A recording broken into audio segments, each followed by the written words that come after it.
और इसमें इस डीलिमिटेशन की प्रक्रिया में पारदर्शिता, ट्रांसपेरेंसी से काम किया गया है और बहुत सारे एरियाज जो कि गलत तरीके से पहले जोड़ के रखे गए थे उनको रीडिफाइन किया गया है।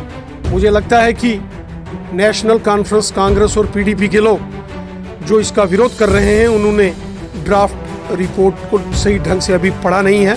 उनको इस सारी ड्राफ्ट रिपोर्ट को और सारे पैरामीटर्स और पैमानों को स्टडी करना चाहिए और उसके बाद इस पर कोई टिप्पणी करना चाहिए। लिए मौजूद रहना सब डिलिमिटेशन को लेकर नेशनल कॉन्फ्रेंस और तमाम पार्टियों ने जो है रिजेक्शन की है, आप किस तरह से देखते हैं, क्योंकि क्या कुछ कहना है? डीलिमिटेशन की जो प्रक्रिया हुई है वो डीलिमिटेशन कमीशन ने पूरी की है और ड्राफ्ट रिपोर्ट डीलिमिटेशन कमीशन ने अपने एसोसिएट मेंबर्स जो कि इलेक्टेड ऑनरेबल मेंबर पार्लियामेंट से जम्मू रीजन से यहाँ डॉक्टर जितेंद्र सिंह जी और जुगल किशोर जी हैं, कश्मीर घाटी से डॉक्टर फारूक अब्दुल्ला साहब, हसनैन मसूदी साहब और मोहम्मद अकबर लोन साहब हैं, उन सबको डीलिमिटेशन कमीशन ने ड्राफ्ट रिपोर्ट सौंपी है जिसमें 90 की 90 असेंबली सीट्स और जो लोकसभा की पार्लियामेंट की सीट्स हैं उनके एरियाज डिफाइन किए गए हैं।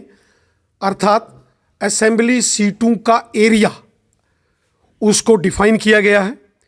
14 फरवरी तक एसोसिएट मेंबर्स को कहा गया है कि अगर उसमें उनको कोई एडवाइस, कोई सजेशन, कोई सुझाव देने हैं तो 14 फरवरी तक दे सकते हैं। मुझे लगता है कि 2.5 साल की एक लंबी प्रक्रिया के बाद मेहनत करके डीलिमिटेशन कमीशन ने ये रिपोर्ट तैयार की है।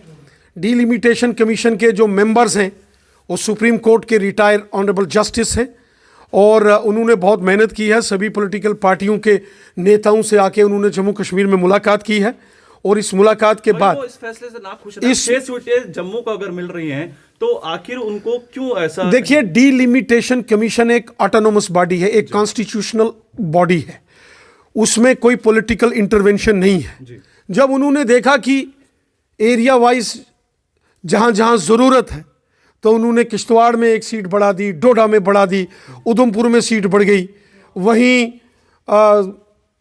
कठुआ, सांबा और राजौरी में सीट बढ़ गई। कश्मीर में उन्होंने अनंतनाग डिस्ट्रिक्ट में एक सीट बढ़ाई है, कुपवाड़ा में।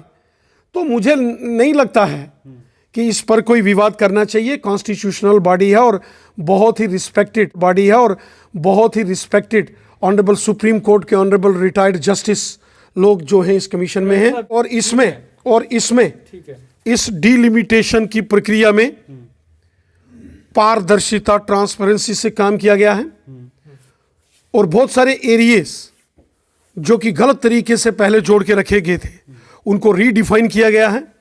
मुझे लगता है कि नेशनल कॉन्फ्रेंस, कांग्रेस और पीडीपी के लोग जो इसका विरोध कर रहे हैं उन्होंने ड्राफ्ट रिपोर्ट को सही ढंग से अभी पढ़ा नहीं है।